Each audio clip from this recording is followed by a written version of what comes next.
बिस्मिल्लाहिर्रहमानिर्रहीम।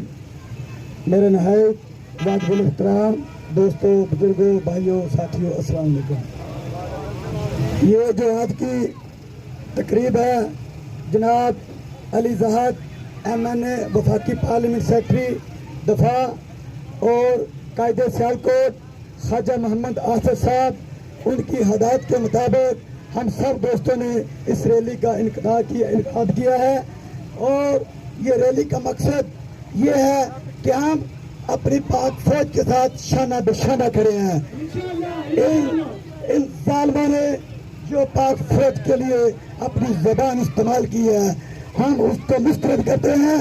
मैं पाक फौज के सिपहसालार हाफिज़ कुरान जनाब सैयद आसम नूर साहब को और उनकी टीम को खराज तहसीन पेश करता हूँ और मैं उनसे अपील करता हूँ